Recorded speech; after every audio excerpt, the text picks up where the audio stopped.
আসসালামু আলাইকুম চ্যানেলের সংবাদ।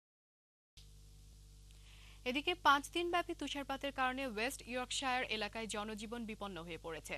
বুধবার ব্র্যাডফোর্ডে 9 ইঞ্চির বেশি তুষার জমে বন্ধ হয়ে গেছে শিক্ষা প্রতিষ্ঠান। বন্দি জীবন কাটাচ্ছেন ব্যবসায়ী সহ সাধারণ মানুষ। বিস্তারিত জানাচ্ছেন হাসান খান।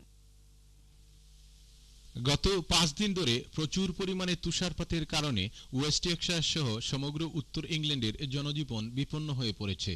এদিকে মধ্যরাত থেকে শুরু করে আজ দুপুর পর্যন্ত ব্র্যাডফোর্ডে 9 ইঞ্চিরও বেশি তুষারপাত হয়। স্থানীয় স্কুল সহ শহরের বিভিন্ন রাস্তা বরফের কারণে বন্ধ করে দেয়া হয়েছে।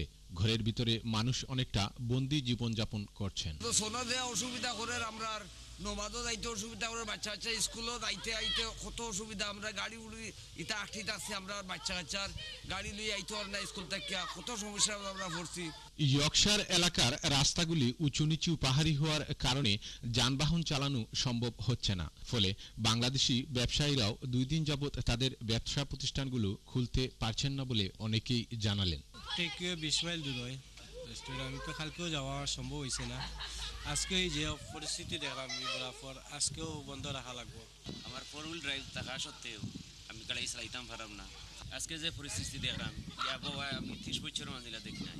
আমার ব্যবসায়ী কান্দনি 30 মাইল দূর হয়, আজকে আমার যাওয়াটা সম্ভব হয়েছে না। বৈরী আবহাওয়ার কারণে ইয়র্কশায়ারে 400-এরও বেশি স্কুল বন্ধ করে দেয়া হয়েছে। ফলে ছোট ছোট শিশুরা ঘরে বন্দি না থেকে রাস্তায় বের হয়েছে বরফ নিয়ে খেলা করতে। So we're playing snowball fights. We made snow angels, snowman's igloos, and we did snow washing.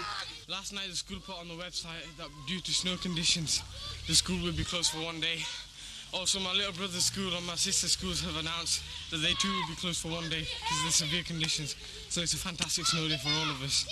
আগামী কতদিনের ভিতরে এই বৈরী আবহাওয়ার সমাপ্তি হবে এটাই এখন অপেক্ষার পালা।